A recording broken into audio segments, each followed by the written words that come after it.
नमस्कार सभी साथियों को। आज की इस वीडियो में हम डिस्कस करने वाले हैं क्वेश्चन नंबर 39 से लेके आगे के क्वेश्चन। इससे पहले हम जो हमारी पहले की वीडियोज हैं उसमें 39 तक के क्वेश्चन हम डिस्कस कर चुके हैं। एक सीरीज यहाँ पे कंटिन्यू आपको देखने को मिल रही है उत्तराखंड लेक्चरर स्क्रीनिंग की। तो क्वेश्चन नंबर 39 क्या कहता है, देखिए 39 नंबर का क्वेश्चन हमसे कहता है कि जो शिक्षा तकनीकी है, शिक्षा तकनीकी की बात चल रही है। तो शिक्षा तकनीकी है क्या? एजुकेशन टेक्नोलॉजी जिसको बोला जाता है, क्या बोला जाता है जिसको इंग्लिश में एजुकेशन टेक्नोलॉजी बोला जाता है। और तो ये क्या किस चीज़ के बारे में बात करती है? टेक्नोलॉजी आपको पता है प्रौद्योगिकी या तकनीकी जिसको बोला जाता है, उद्देश्यों के निर्धारण में सहायता करती है। मॉन्टेसरी या किंडरगार्टन की तरह एक विधि है बोला जा रहा है। सी ऑप्शन कहता है एक विज्ञान है जिसके आधार पर शिक्षा के विशिष्ट उद्देश्यों की प्राप्ति के लिए समुचित व्यूह रचना का चयन किया जाता है।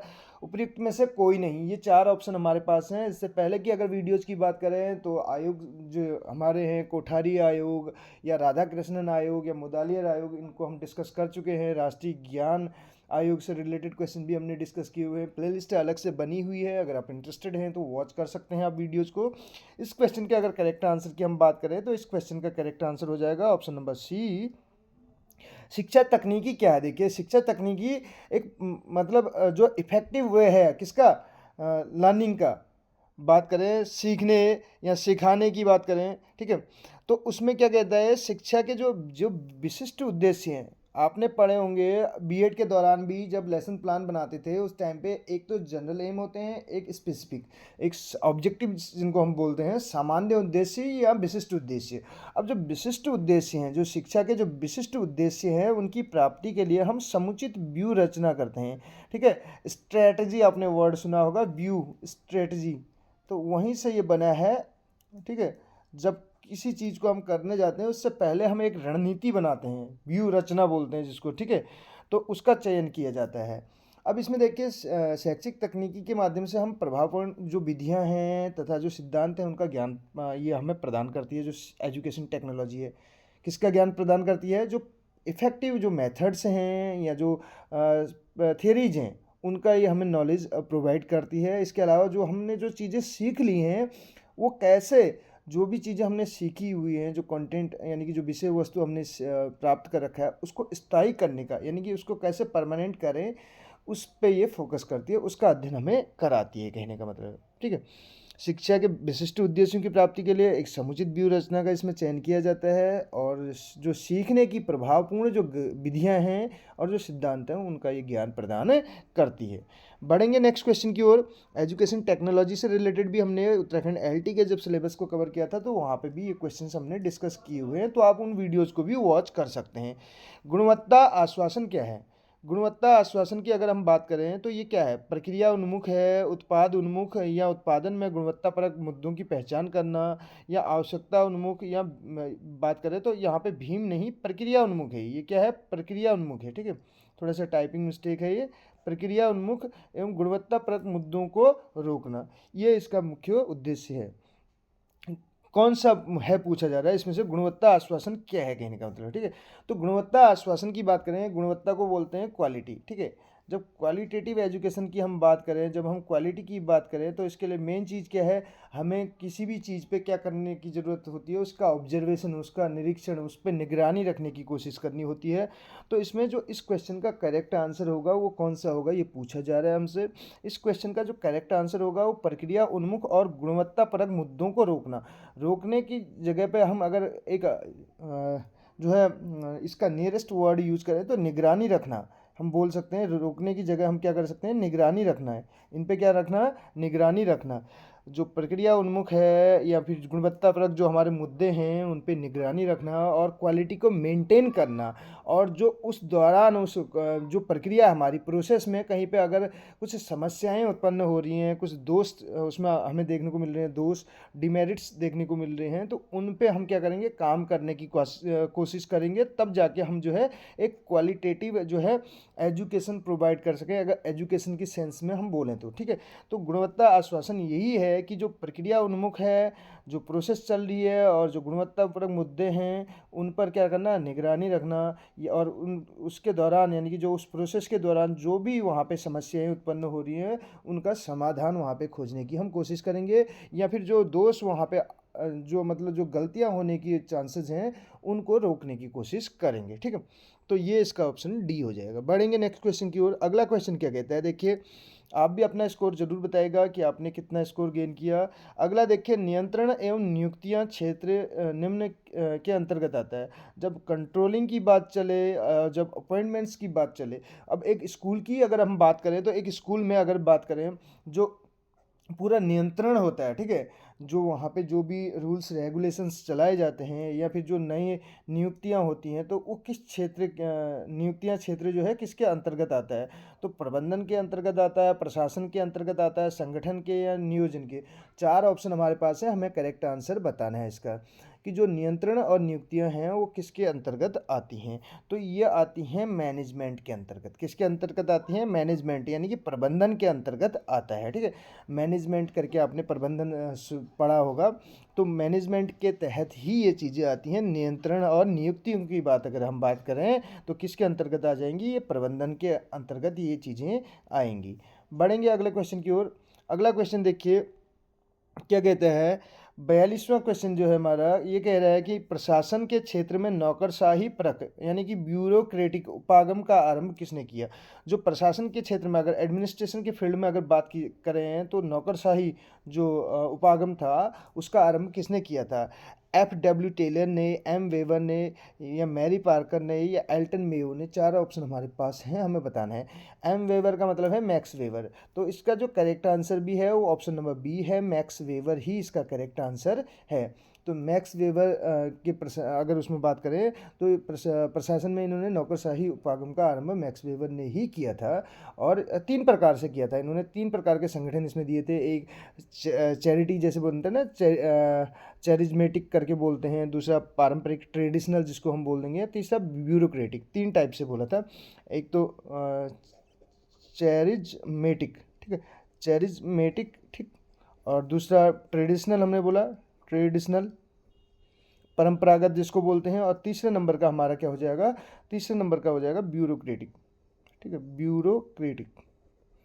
तो ये तीन हैं जो तीन क्षेत्र इन्होंने दिए, यानी कि मैक्स वेबर ने तीन प्रकार के संगठन दिए इसमें। ठीक है, अगले क्वेश्चन की ओर बढ़े। क्वेश्चन नंबर 43 क्या कहता है, क्वेश्चन नंबर 43 कहता है राष्ट्रीय महिला शिक्षा समिति का गठन कब हुआ।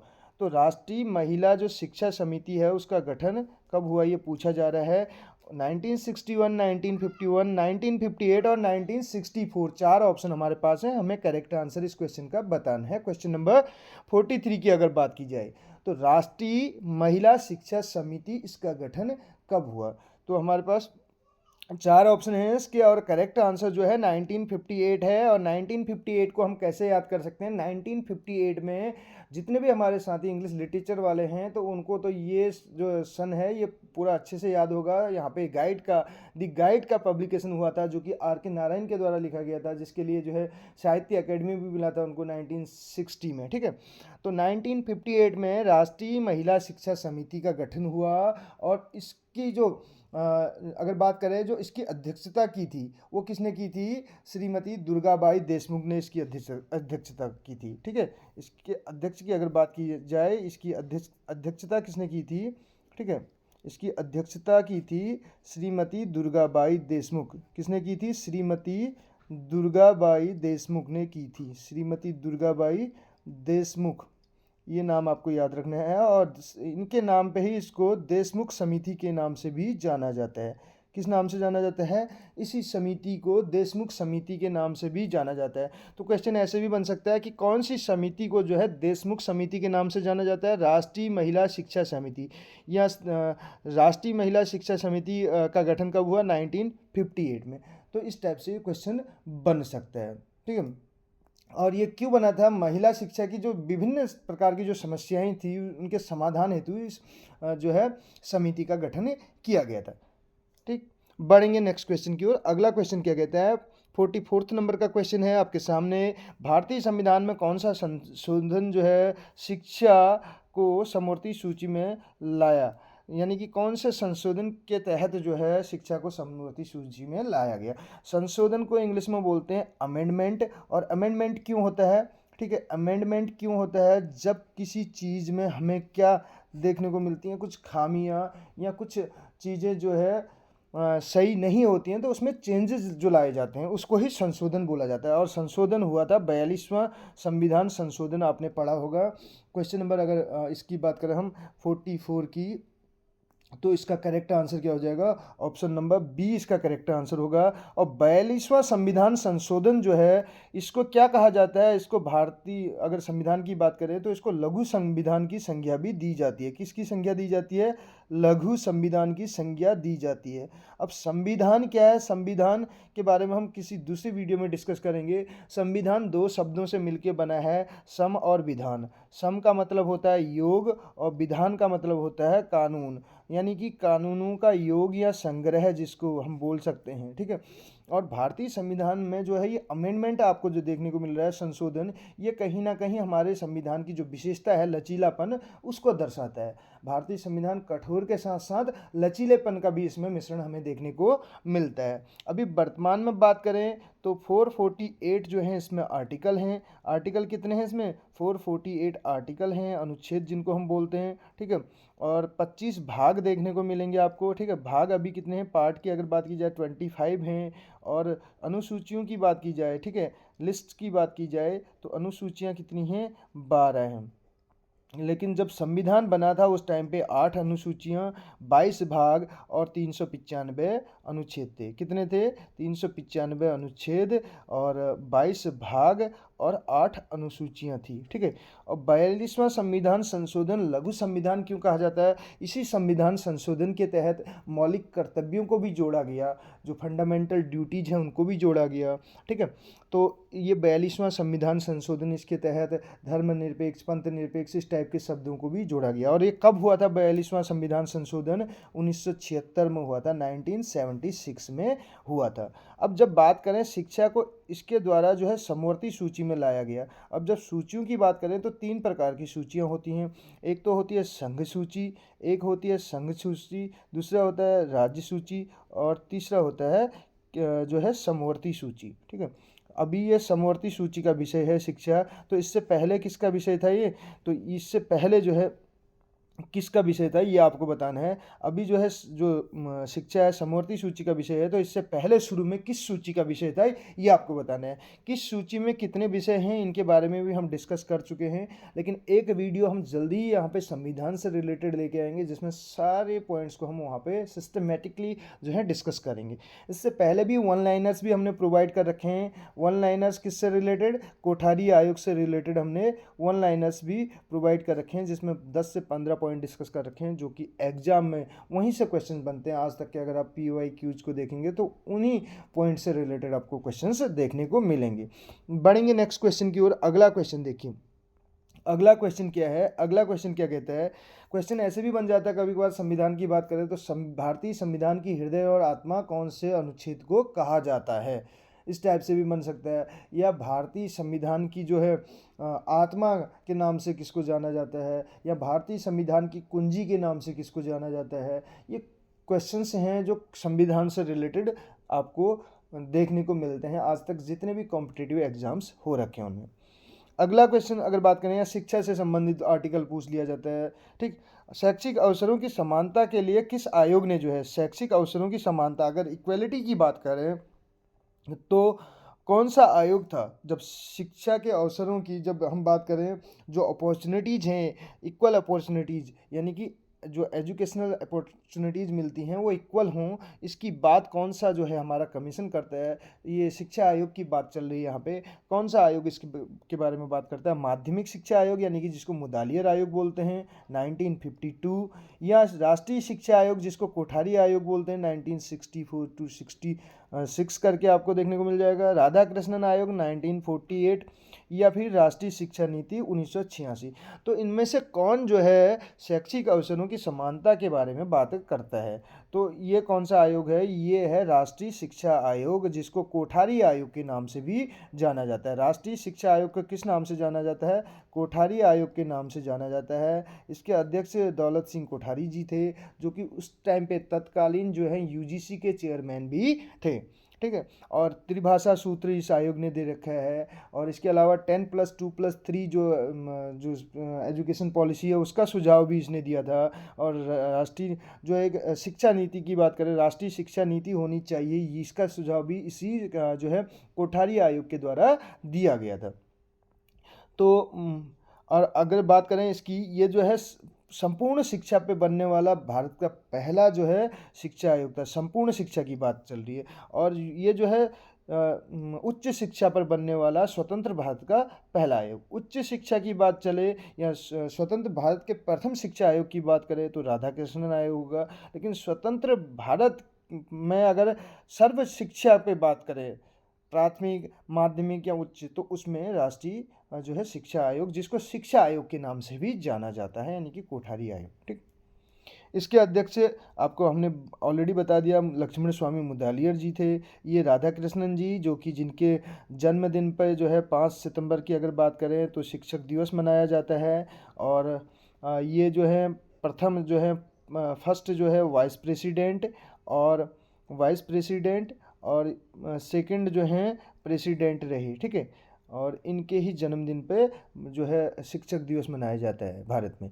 और विश्व शिक्षक दिवस कब मनाया जाता है, क्वेश्चन कभी कभार ये भी पूछ लिया जाता है। विश्व शिक्षक दिवस की बात करें, वर्ल्ड टीचर्स डे की बात करें, तो विश्व शिक्षक दिवस जो है ये मनाया जाता है कब, 5 अक्टूबर को मनाया जाता है। विश्व शिक्षक दिवस 5 अक्टूबर। लेकिन अगर भारत में शिक्षक दिवस की बात करें तो भारत में जो शिक्षक दिवस होगा वो कब होगा, वो 5 सितंबर, याद रखिएगा इस क्वेश्चन को भी।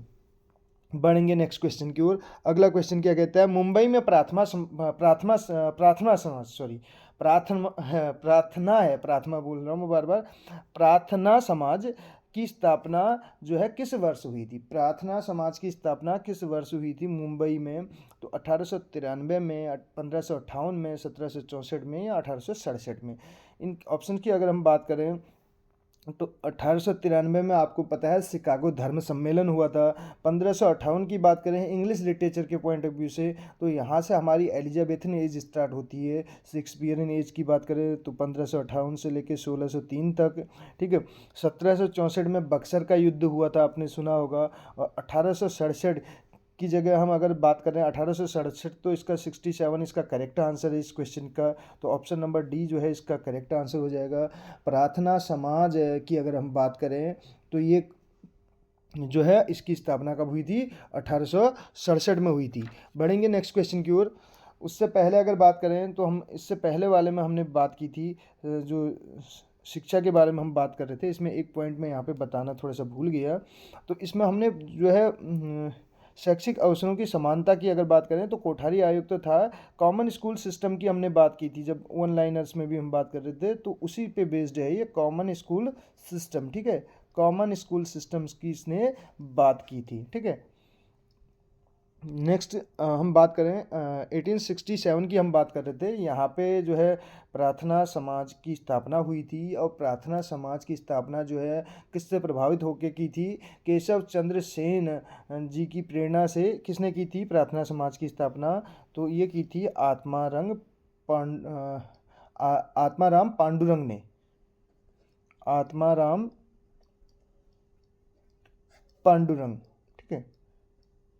आत्माराम पांडुरंग ने जो है प्रार्थना समाज की स्थापना की थी। किसकी प्रेरणा से की थी, प्रेरणा किसकी मिली थी इनको, तो प्रेरणा जो थी केशव चंद्र सेन जी की, ठीक है। किसकी थी, केशव चंद्र सेन जी की। केशव चंद्र सेन जी की प्रेरणा से जो है आत्माराम पांडुरंग जी ने इसकी जो है स्थापना की, कहने का मतलब है। और इसके अन्य जो सदस्य थे उसमें महादेव गोविंद राणा डे, या बात करें GR भंडारकर, नारायण चंद्रावरकर करके ये लोग थे। और इसका मुख्य उद्देश्य क्या था, प्रार्थना समाज का मुख्य उद्देश्य जो था, जो उस टाइम पे धर्म से रिलेटेड कुरीतियाँ थी या रूढ़ियाँ थी, उनको उनसे मुक्त कराना, या स्त्री पुरुष विवाह जो है उसकी आयु में वृद्धि करना था, विधवा विवाह, या फिर बात करें जाति प्रथा का अंत, जाति प्रथा का विरोध करना, या एक ईश्वरवाद को बढ़ाना, कहने का मतलब ये इसके मेन पॉइंट्स थे। अगले क्वेश्चन की बात करें, क्वेश्चन नंबर 47 क्या कहते हैं? भारतीय संविधान के निम्नलिखित में से किस अनुच्छेद में जो है संसद के दोनों सदनों की संयुक्त बैठक से संबंधित प्रावधान किया गया? तो भारतीय संविधान की अगर हम बात करें तो उसका कौन सा आर्टिकल जो है वो संसद के दोनों सदनों की संयुक्त बैठक, संसद के दो सदनों की बात करें तो लोकसभा और राज्यसभा, लोकसभा और राज्यसभा ये दो सदन इनकी बात चल रही है और इनका जो संयुक्त जो बैठक की बात चल रही है तो उससे रिलेटेड यहाँ पर पूछा जा रहा है कि संबंधित प्रावधान किया गया। राज्यसभा, लोकसभा और राज्यसभा, लोकसभा निम्न सदन के नाम से जाना जाता है और राज्यसभा जो है उच्च सदन के नाम से जाना जाता है। लोकसभा के सदस्यों का कार्यकाल जो है 5 वर्ष का होता है, राज्यसभा के सदस्यों का कार्यकाल 6 वर्ष का। और राज्यसभा के सभापति कौन होते हैं? उपराष्ट्रपति होते हैं। ये भी पॉइंट आप नोट डाउन कर सकते हैं। इसके साथ साथ हम बात करें तो इसमें आर्टिकल कौन सा संबंधित है? संसद के दोनों सदनों की संयुक्त बैठक की अगर बात की जाए तो इससे रिलेटेड जो आर्टिकल है वो कौन सा है, ये पूछा जा रहा है हमसे क्वेश्चन नंबर 47 में। तो इससे रिलेटेड जो आर्टिकल है वो आर्टिकल 108 है, 108 है। अनुच्छेद 108 जो है संसद के दोनों सदनों की संयुक्त बैठक से संबंधित है। ठीक है, बढ़ेंगे नेक्स्ट क्वेश्चन की ओर। और इससे पहले अगर बात करें इन दोनों सदनों की संयुक्त बैठक किसके द्वारा बुलाई जाती है? संयुक्त बैठक जो है वो बुलाई जाती है, संयुक्त बैठक की हम बात कर रहे हैं। ठीक है, संयुक्त बैठक बुलाई जाती है राष्ट्रपति के द्वारा, और लेकिन इसकी जो अध्यक्षता होती है वो किसके द्वारा की जाती है? इसकी अध्यक्षता लोकसभा अध्यक्ष करता है। कौन करता है इसकी अध्यक्षता? संयुक्त बैठक की जो अध्यक्षता है, इन दोनों की अध्यक्षता वो लोकसभा अध्यक्ष। ठीक है, लोकसभा अध्यक्ष। अभी वर्तमान में लोकसभा अध्यक्ष कौन है ये आपको बताना है। ठीक है, लोकसभा अध्यक्ष जो है इनकी जो है यहाँ पे अध्यक्षता करते हैं इस उसकी बैठक की अगर बात करें तो संयुक्त बैठक जो है ये किसके द्वारा बुलाई जाती है? ये बुलाई जाती है यानी कि ये राष्ट्रपति के द्वारा बुलाई जाती है। और राष्ट्रपति की बात करें तो भारत के प्रथम नागरिक की संज्ञा भी इनको दी जाती है। ठीक है, कहा जाता है। अगले क्वेश्चन की ओर बढ़े, क्वेश्चन नंबर 48 क्या कहता है? देखिए क्वेश्चन नंबर 48 कहता है भारतीय संविधान का कौन सा अनुच्छेद उच्च न्यायालय के न्यायाधीशों द्वारा शपथ या प्रतिज्ञान से संबंधित है? तो भारतीय संविधान का कौन सा ऐसा आर्टिकल है जिसके द्वारा अगर बात करें जो उच्च न्यायालय, जो हाई कोर्ट हैं, जो हाई कोर्ट के जजेस हैं, उनकी शपथ यानी कि वो से रिलेटेड कौन सा यहाँ पे आर्टिकल है, ये पूछा जा रहा है। वीडियो अगर पसंद आए तो एक शेयर और एक लाइक ज़रूर कीजिएगा। चैनल पे नए हैं तो चैनल को सब्सक्राइब भी कर सकते हैं। यहाँ पे उत्तराखंड से रिलेटेड अगर बात करें, टीचिंग एग्जाम की बात करें, एलटी लेक्चरर की प्रिपरेशन यहाँ पे कराई जाती है, स्पेशली इंग्लिश की, और उसके साथ साथ पार्ट 1 से रिलेटेड यानी कि जो स्क्रीनिंग का एग्जाम चल रहा है उसकी प्रिपरेशन भी हम करा रहे हैं। इसके साथ साथ उत्तराखंड पॉलिटेक्निक लेक्चरर जो है उससे रिलेटेड हिंदी की वीडियोज़ भी हमने अपलोड की हुई हैं, जिसमें समास, संधि, अभी आने वाले समय में उपसर्ग, प्रत्यय, ये सारी चीज़ें आपको यहाँ पे देखने को मिलेंगी, इनसे रिलेटेड क्लासेज भी। तो उच्च न्यायालय के न्यायाधीशों द्वारा शपथ की अगर बात की जाए तो कौन सा आर्टिकल है इसमें, ये पूछा जा रहा है। तो इसमें जो आर्टिकल इससे है रिलेटेड ये है 219, यानी कि डी ऑप्शन करेक्ट हो जाएगा। ठीक है, बढ़ेंगे अगले क्वेश्चन की ओर। अगला क्वेश्चन देखिए, और एक क्वेश्चन ऐसे ही भारतीय संविधान की बात करें तो भारतीय संविधान का जो संरक्षक है, जो गार्जियन है, वो किसको कहा जाता है? वो उच्चतम न्यायालय को कहा जाता है, सर्वोच्च न्यायालय को। ठीक है, अगला क्वेश्चन ये है क्वेश्चन नंबर 49, निम्नलिखित में से कौन सा क्षेत्र जो है क्षेत्र की जीडीपी में सर्वाधिक योगदान देता है? कौन सा क्षेत्र जो है भारत की अगर जीडीपी की बात करें, ग्रॉस डोमेस्टिक प्रोडक्ट की अगर हम बात करें तो उसमें कौन सा जो है क्षेत्र जो है सर्वाधिक योगदान देता है, ये पूछा जा रहा है। प्राथमिक क्षेत्र, असंगठित क्षेत्र, तृतीयक क्षेत्र या द्वितीयक क्षेत्र, 4 ऑप्शन हमारे पास हैं, हमें बताना है करेक्ट आंसर। जो इसमें अगर जीडीपी की बात करें तो इसमें 3 क्षेत्र हैं, प्राथमिक क्षेत्र, द्वितीयक क्षेत्र, तृतीयक क्षेत्र और ये असंगठित क्षेत्र, 4 ऑप्शन हमें दिए गए हैं, हमें बताना है करेक्ट आंसर। तो जीडीपी की अगर बात करें तो इसमें सर्वाधिक योगदान कौन सा क्षेत्र देता है, ये पूछा जा रहा है हमसे। तो तृतीयक क्षेत्र इसमें जो है सर्वाधिक योगदान देता है, तो इसका जो है ऑप्शन नंबर सी इसका करेक्ट आंसर हो जाएगा। और इस क्वेश्चन के अगर तो इसके करेक्ट आंसर की अगर बात करें तो तृतीयक क्षेत्र जो है इसमें सर्वाधिक योगदान देता है। प्राथमिक क्षेत्र की बात करें तो प्राथमिक क्षेत्र के अंतर्गत कृषि क्षेत्र आ जाता है। क्या आता है प्राथमिक क्षेत्र के अंतर्गत? कृषि क्षेत्र। ठीक है, तो इसका करेक्ट आंसर तो हम ऑलरेडी बता चुके हैं। तृतीयक क्षेत्र होता है जिसको हम क्या बोलते हैं, सेवा क्षेत्र के नाम से भी जानते हैं, सेवा क्षेत्र के नाम से जाना जाता है, सेवा क्षेत्र के नाम से जाना जाता है तृतीयक क्षेत्र, जिसमें डॉक्टर, वकील, टीचर, ये सब आ जाते हैं, ठीक है। और प्राथमिक क्षेत्र यानी कि कृषि क्षेत्र के नाम से जाना जाता है, ठीक है। प्राथमिक क्षेत्र कृषि क्षेत्र के नाम से जाना जाता है। द्वितीयक क्षेत्र जो है उद्योग क्षेत्र के नाम से जाना जाता है। और अगर चतुर्थ क्षेत्र की बात करें तो उसमें कौन सा आ जाता है, अनुसंधान संबंधी चीज़ें आ जाती हैं, ठीक है। तो इस क्वेश्चन के अगर आंसर की बात करें तो तृतीय क्षेत्र इसका करेक्ट आंसर हो जाएगा। जीडीपी की बात चल रही है, ग्रॉस डोमेस्टिक प्रोडक्ट, सकल घरेलू उत्पाद। इसकी फुल फॉर्म क्या होती है, जीडीपी की ग्रॉस डोमेस्टिक प्रोडक्ट, ठीक है। ये जो है आपका ये क्वेश्चन जो है इकोनॉमिक्स से रिलेटेड है। और सकल घरेलू उत्पाद जिसको बोलते हैं, क्या बोलते हैं, सकल घरेलू उत्पाद। सकल का मतलब होता है कुल, सकल घरेलू उत्पाद के नाम से जाना जाता है जीडीपी को। नेक्स्ट क्वेश्चन आप देख सकते हैं। अगला क्वेश्चन क्या कहता है, जो कि क्वेश्चन नंबर लास्ट है इस वीडियो का, ठीक है। सकल राष्ट्रीय उत्पाद, ग्रॉस नेशनल प्रोडक्ट, ये जीएनपी है। ये क्या है, जीएनपी है, ठीक है। ये जीएनपी है। एक एनएनपी होता है, नेट नेशनल प्रोडक्ट, ठीक है। तो इसमें पूछा जा रहा है जीएनपी से अवमूल्यन को घटाने पे, जीएनपी माइनस अगर हम डेप्रिसिएशन कर दें, ठीक है, डेप्रिसिएशन कर दें, हम क्या कर दें, डेप्रिसिएशन कर दें, क्या कर दें इसमें, डेप्रिसिएशन कर दें, तो किसके इक्वल होता है ये, ठीक है, ये किसके बराबर होता है, ये पूछा जा रहा है। से प्राप्त राशि को क्या कहा जाता है, तो निगम कर कहा जाता है, शुद्ध राष्ट्रीय उत्पाद कहा जाता है, सकल घरेलू उत्पाद या राष्ट्रीय आय। 4 ऑप्शन हमारे पास हैं, हमें बताना है करेक्ट आंसर। तो इसको बोला जाता है एनएनपी बोला जाता है, नेट नेशनल प्रोडक्ट बोला जाता है, यानी कि शुद्ध राष्ट्रीय उत्पाद इसको कहा जाता है। बी ऑप्शन इसका करेक्ट हो जाएगा। शुद्ध राष्ट्रीय उत्पाद क्या होता है, जब हम सकल राष्ट्रीय उत्पाद यानी कि ग्रोस नेशनल प्रोडक्ट में से डेप्रिसिएशन यानी कि अवमूल्यन को घटा देंगे तो उससे हमें शुद्ध राष्ट्रीय उत्पाद प्राप्त होगा। तो आज की वीडियो में जो है हमने लगभग ये 12 से 13 क्वेश्चन यहाँ पे डिस्कस किए। तो कैसी लगी आपको वीडियो ज़रूर बताएगा। मिलते हैं अगली क्लास में। Thank you so much.